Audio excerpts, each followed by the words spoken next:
back, I know at your Hall of Fame induction where I heard your speech, which was a great speech, that you told the story about your very first, I believe, track meet at Power and how you ran into Brendan Malone, the basketball coach, having nothing to do with track. But tell us that story, because you really thanked him publicly the day you got into the Power Hall of Fame. Yeah, he was my PE teacher. He was our phys ed teacher.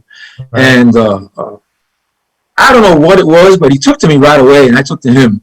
And I mean, I was just amazed at he would stand there sometime and start talking about all the different muscles in your body, and he knew all the Latin terms, and I was like, how the heck does he know all this stuff? This guy's like a walking encyclopedia of the human body. I said, oh my God. And I mean, he just knew everything about everything that had to do with physical education. And so I kind of took to him about that, and then I guess he kind of liked me. So then this one day I was coming home from a track meet, and I had won my first medal. I was third. I think I was third.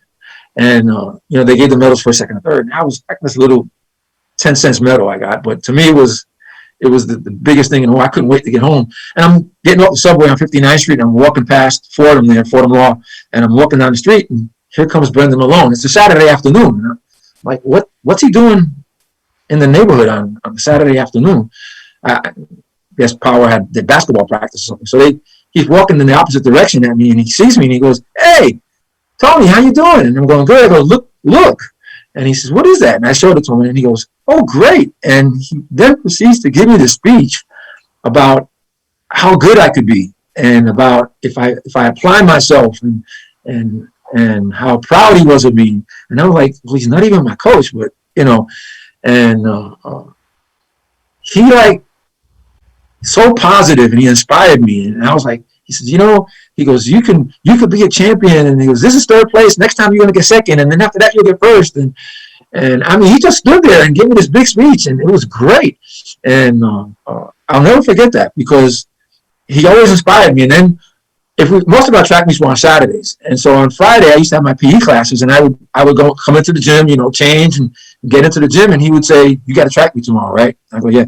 And he goes, you're going to go over there and you're going to do this. It was like some easy stuff. And I would go, but what about and he goes, don't worry about it. He goes, you need to save yourself for tomorrow. So I basically had two coaches. I had Brother Beelan, and then I had Brendan Malone. And while Brother Beelan was the track coach, Brendan Malone was like my inspiration. He was my guru. He was the guy that always was real positive. He had always had great things to say to me, and he was my inspiration. He'd give me these little speeches, and like, okay, this is, even that days when I was having a bad day, he'd say, oh, just go home and take an aspirin.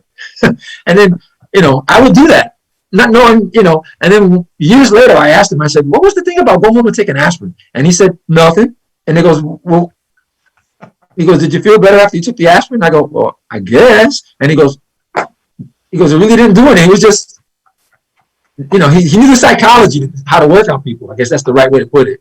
So, and in fact, matter of fact, as I've gotten older, and then my students in school, they go, oh, I'm having a bad day. Go take an aspirin. Go take an aspirin. And they're like, look at me, what? I go, go take an aspirin. You'll feel better. So, so things like that really stuck with me.